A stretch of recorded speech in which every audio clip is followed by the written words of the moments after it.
Stella decided that she needed to join us today, so please excuse the cat. Anyways, today I am going to be making a gift for my niece for Christmas. She is a huge Taylor Swift fan, so I wanted to make her something Swiftie related. So I decided on a beaded bracelet, and I've designed a pattern that says Swiftie, and it's in the colors of the Life of a Showgirl album cover. So I'm going to be using a bead loom for this project, and it's not necessarily a new craft to me. I did have a bead loom when I was. However, I can't remember if I gave it away or if it's in a box in my parents' basement somewhere. So I did actually buy myself a new one, and this ended up being quite a bit bigger than I thought it would be. It's kind of hard to tell scale when you're just looking at a picture online. But yeah, it'll still work regardless. And then I got 2 colors of beads, and unfortunately I couldn't find the 2 colors that I wanted within the same brand. So I have these opaque turquoise beads, and these are a check bead. Both of them are, oh, cat hair. Both of them are the 11/0 size. I don't have a lot of knowledge on beads. I'm just kind of winging it with this, so I'm not sure if there's a whole lot of difference. These ones are the Toho Japanese beads, and they're also the 11/0, so I'm hoping they work together okay. It looks like the Toho ones might be a little bit taller than the check ones. So I'm hoping when I put them together that there isn't too much variation. So this project isn't really meant to be a how-to instructional video. I'm just kind of showing you what I'm doing.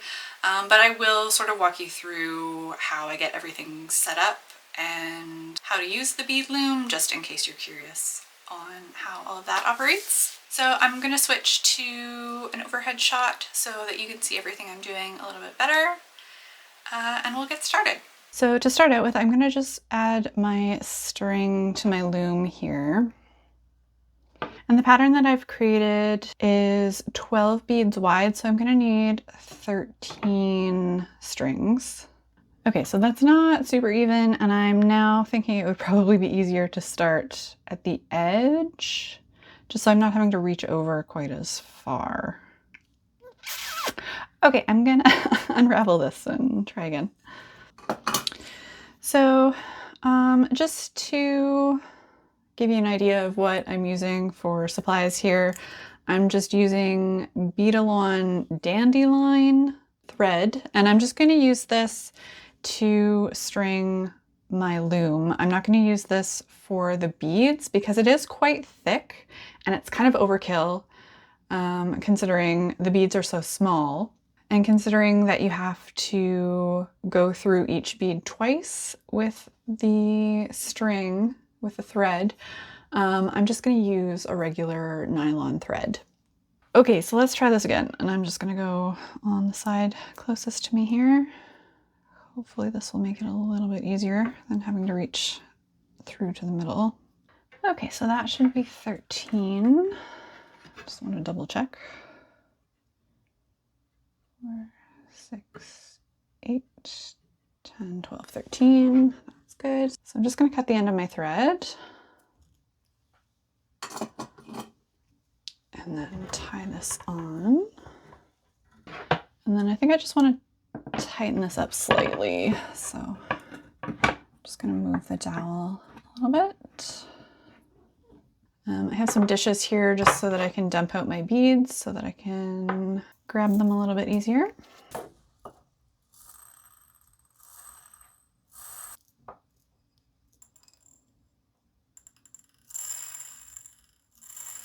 Okay, so I think I'm going to do is to start in this upper corner, because I'm going to have to bring the beads underneath and then come up and then go back through on top. So it's probably easier to have it more accessible from my right hand because I am right-handed. So I'm just going to take my thread and I'm going to do kind of a wingspan length. And then I think I'm actually going to fold it in half just so that it's a little bit stronger than a single strand. And I'm going to just attach it to the side here. So I'm just gonna go, around the first string on my loom here. And then I'm gonna go through the loop at the end of my thread just to attach that on. And then I will start my pattern. So for the first row, actually the first few rows, I designed the pattern so that it says Swiftie in the middle, and then I have kind of a repeating design on either side, just so that it wasn't plain turquoise for the whole thing aside from the word. In the pattern, it's kind of 2 orange with 1 turquoise in between. And if you are interested in making this bracelet for yourself, I will post this pattern on my website and I'll link to it in the description of this video.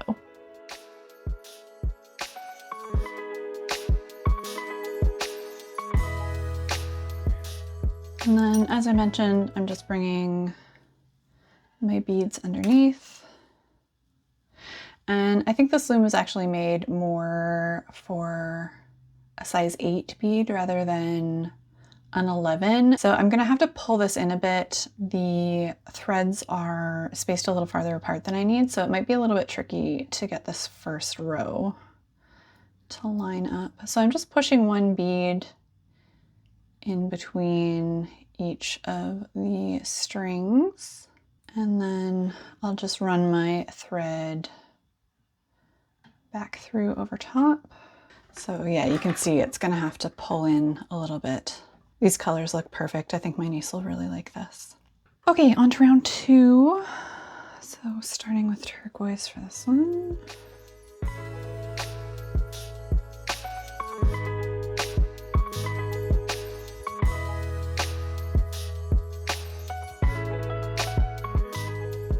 I think the orange beads are a decent amount taller than the turquoise ones, but I'm gonna just work with it. And honestly, I don't think my niece is gonna care. She's like 11. And as I mentioned, she is obsessed with Taylor Swift to the point where she even dressed as Taylor for Halloween this year. And she got very excited when the new album came out. Had to go out and buy the vinyl right away. When I found out that she had bought the album, I didn't say anything to her or my sister-in-law, but I was thinking, I hope it is the clean version, because I was a little bit concerned about her listening to the song Wood. Yeah, that one song in particular hopefully goes over her head. Okay, so I'm just going to repeat this pattern a few more times, and then it goes into just solid turquoise for a little bit.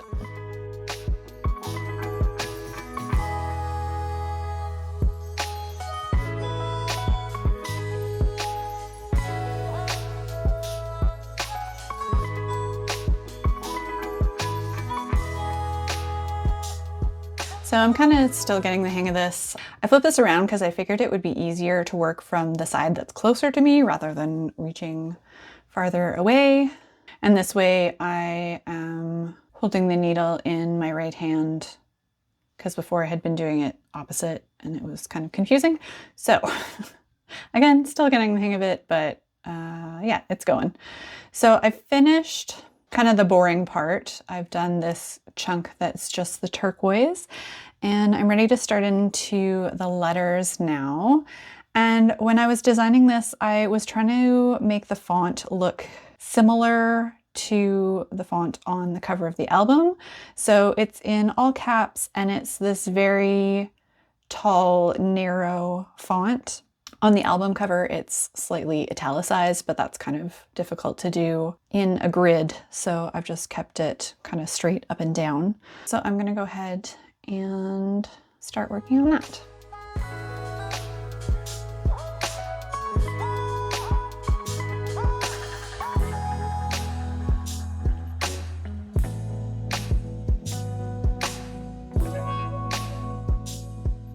I finished the lettering. I don't know how well you can see, but the orange beads are definitely ever so slightly bigger than the turquoise ones. So it does kind of widen out slightly where there are orange beads, but I don't think it's super noticeable. And again, my niece is a preteen. I don't think she's really going to care that much. So I'm not overly concerned about that.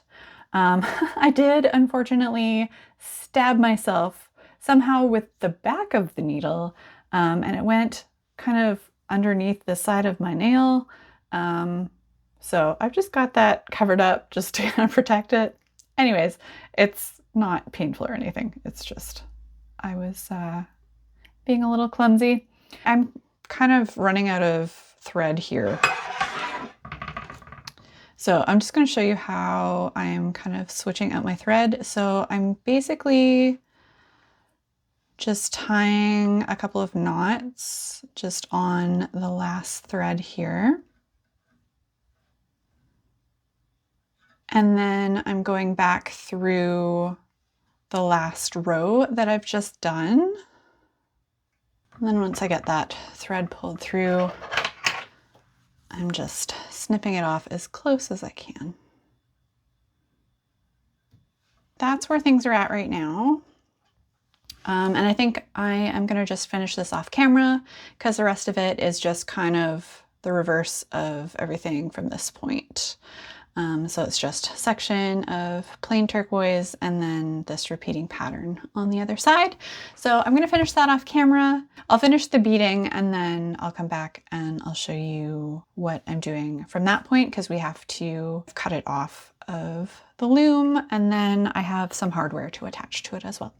So I am probably gonna do that tomorrow because it's getting kind of late in the day. But for you, it'll be just a second. So I will see you right away. All of the beading is done. So I just need to cut this off of the loom.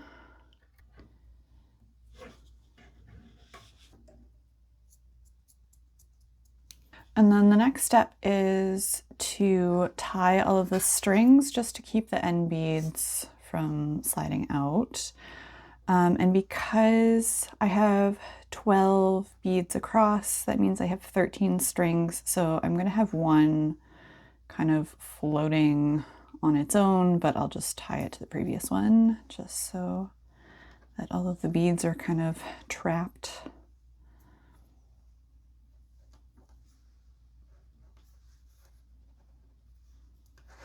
So I'm basically just taking 2 strings at a time and tying a double knot.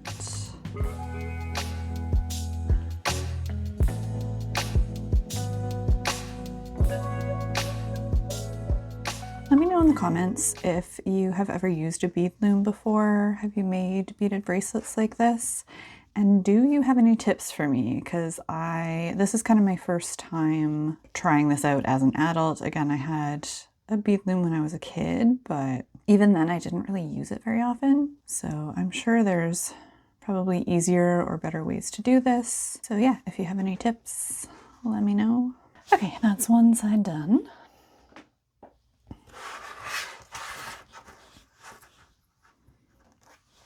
Okay, so I have that all tied off and I had looked up some instructions online just so that I sort of knew what I was doing. And the instructions that I read said to glue your knots once you have them all tied.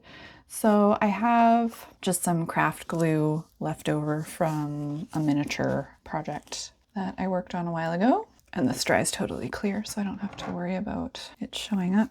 So I'm just going to do a bead of glue along the end here. And then I'll just do the other side as well.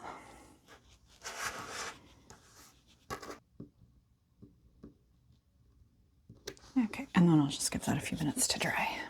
All right, so it's mostly dry at this point. So next step is to just trim off the ends.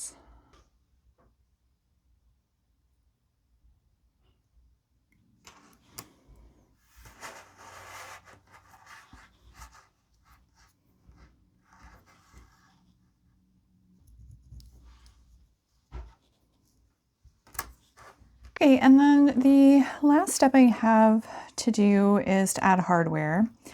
And I bought these end tubes. I got a variety pack, and this is the only size that I have that will actually fit, and it's gonna be a bit too wide. The next size down though is definitely too small to actually fit. So these are the ones I'm going with. And if I understand correctly, I think you need to put some glue along the inside somehow. And then you slide this over the bracelet kind of between the beads and the knots. So hopefully I haven't put the glue too close and I can still slide this on here.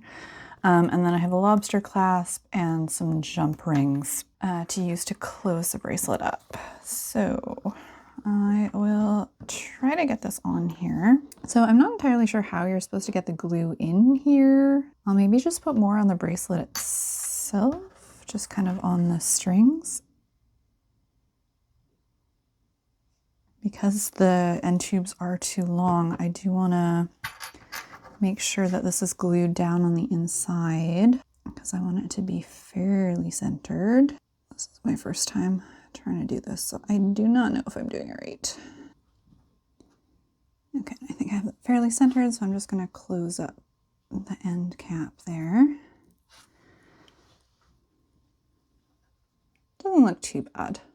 I would have preferred it to have been the correct size, obviously, but that's what I've got to work with, so I think it'll be okay.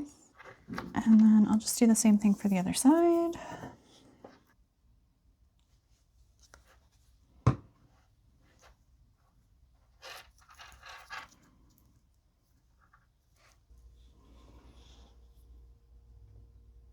So it didn't come out quite as cleanly as I had hoped. I think I missed a couple of knots, but at the very least they're on the back, so hopefully that doesn't come apart.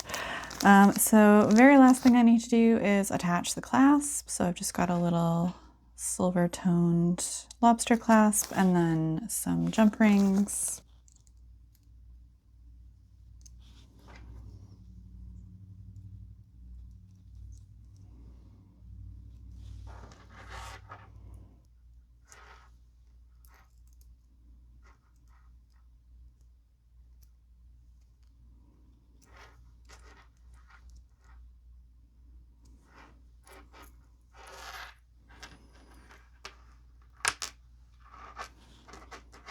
And then I'm just gonna attach a few of the jump rings together just so it's slightly adjustable.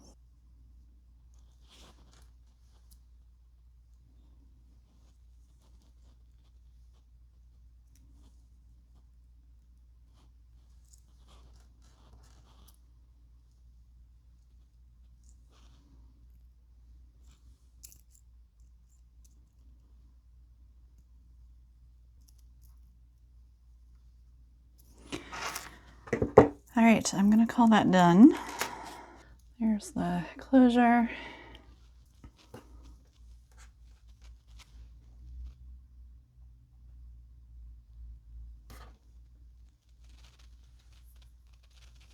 One of the knots coming through there, I'll try to push that through to the other side so that it's hopefully not quite as visible. Got a bit of glue on this side too, so it does still need a bit of cleaning up. Anyways, that is the finished bracelet.